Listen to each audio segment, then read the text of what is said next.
जब भारत कहता है one earth, one family and one future, तो विश्व उसके साथ खड़ा होता है। जब भारत कहता है one sun, one world, one grid, तो विश्व उसके भविष्य की दिशा मानता है। Hi friends, welcome to knowledge view point. আজকের আলোচনার বিষয় নালন্দা বিশ্ববিদ্যালয়। নালন্দা বিশ্ববিদ্যালয়ে আজ নতুন একটা ক্যাম্পাস ইনগ্রেশন করলেন মাননীয় প্রধানমন্ত্রী নরেন্দ্র মোদী। এই নালন্দা বিশ্ববিদ্যালয়ের বেশ কিছু অজানা তথ্য যেগুলো আমরা জানি না, হিস্ট্রিক্যাল ব্যাকগ্রাউন্ড, সেগুলো আমরা জানবো। গভর্নমেন্ট অফ ইন্ডিয়ার মিনিস্ট্রি অফ এক্সটার্নাল অ্যাফেয়ার্সের ফ্ল্যাগশিপ প্রজেক্ট হলো নালন্দা বিশ্ববিদ্যালয়। এই নালন্দা বিশ্ববিদ্যালয় তৈরি হওয়ার পিছনে ইস্ট এশিয়া সামিট, তার যে 18টা মেম্বার কান্ট্রি আছে তাদের অবদান আছে। ইস্ট এশিয়া সামিটের 18টা মেম্বার কান্ট্রির সহযোগিতায় ইন্টারন্যাশনালি এই নালন্দা বিশ্ববিদ্যালয় তৈরি করা হয়, সেটা বিহারের রাজগীরে, যেখানে ঐতিহাসিক নালন্দা বিশ্ববিদ্যালয় ছিল ঠিক সেখানে। এই নালন্দা বিশ্ববিদ্যালয় তৈরি হওয়ার জন্য ফার্স্ট প্রপোজ করেছিলেন বা প্রপোজাল রেখেছিলেন former president of India doctor APJ Abdul Kalam. তার প্রপোজাল অনুসারে এই নালন্দা বিশ্ববিদ্যালয় তৈরি হয়।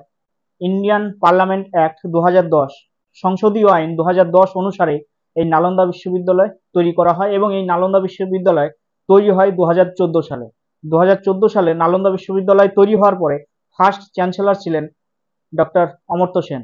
অমর্ত্য সেনকে আমরা সবাই জানি, নোবেল প্রাইজ জয়ী, অর্থনীতিতে তিনি নোবেল প্রাইজ পেয়েছেন। তিনি এই নালন্দা বিশ্ববিদ্যালয়ের ফার্স্ট চ্যান্সেলর ছিলেন।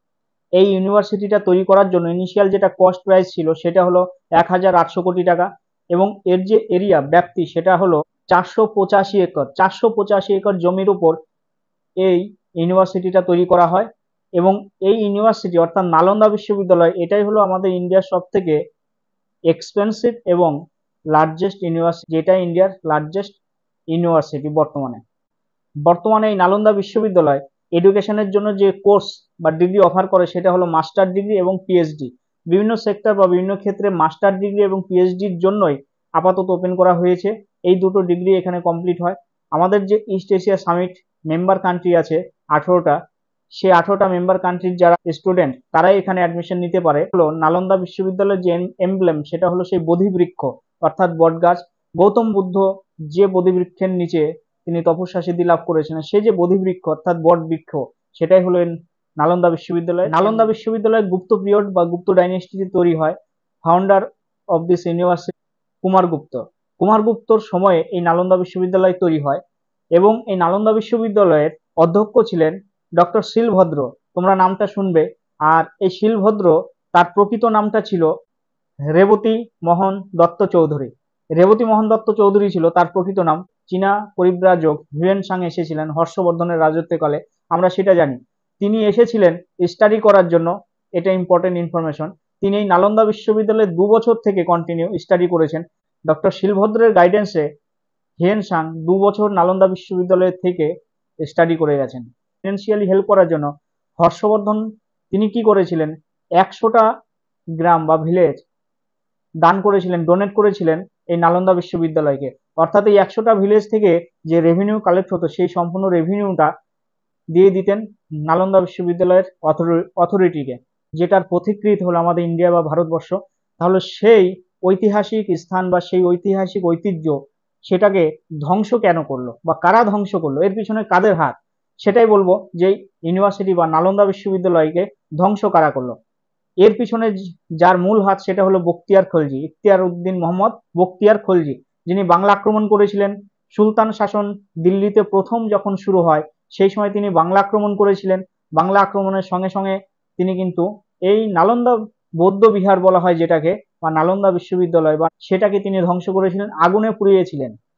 সব থেকে বিশেষ যে ইনফরমেশন সেটা হলো লাইব্রেরি ছিল, এত বড় একটা লাইব্রেরি ছিল, সেই লাইব্রেরিটাকে তিনি আগুনে পুড়িয়েছিলেন। এই লাইব্রেরি পুড়তে 3টে মাস সময় লেগেছিল। সম্পূর্ণ লাইব্রেরি বার্নিং হতে 3 মান্থ টাইম লেগেছিল এবং 9 মিলিয়ন বুকস লাইব্রেরিতে পুড়েছিল 3 মাস ধরে। একদম গায়ের রোমহর্ষক জনক কথা, একটা ভাবতেই অবাক লাগে যে একটা এডুকেশনাল প্ল্যাটফর্ম, এডুকেশন ইনস্টিটিউশন, একটা লাইব্রেরি যেখানে বই পড়লে জীবনের ঐতিহ্য ইতিহাস জানা যায়, সামনে এগিয়ে চলার অনুপ্রেরণা পাওয়া যায়, সেই লাইব্রেরিকে পুড়িয়েছিলেন। 3 মাস ধরে আগুনে লাইব্রেরি পুড়েছিল, 9 মিলিয়ন বুকস সেখানে ডিস্ট্রয় হয়েছিল এবং সেটা করেছিল বখতিয়ার কলেজে। আজ প্রধানমন্ত্রী নরেন্দ্র মোদী নালন্দা বিশ্ববিদ্যালয়ে একটি নতুন ক্যাম্পাস ইনগ্রেশন করলেন। এই ক্যাম্পাসটার নাম দিলেন নিট জিরো গ্রিন ক্যাম্পাস বা 100 একর ওয়াটার বডিজ এর উপর তৈরি। এই ওয়াটার বডির উপর সোলার প্ল্যান্ট তৈরি করা হবে, সেই সঙ্গে domestic and drinking water treatment plant তৈরি করা হবে, সেই সঙ্গে একটা ওয়াটার রিসাইক্লিং প্ল্যান্ট তৈরি করা হবে যেখান থেকে ওয়েস্ট ওয়াটার রিইউজ করা যাবে।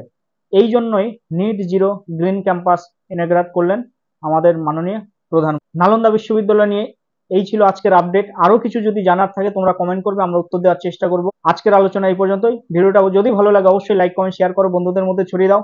জয় হিন্দ, বন্দে মাতরম, ভারত মাতা কি জয়।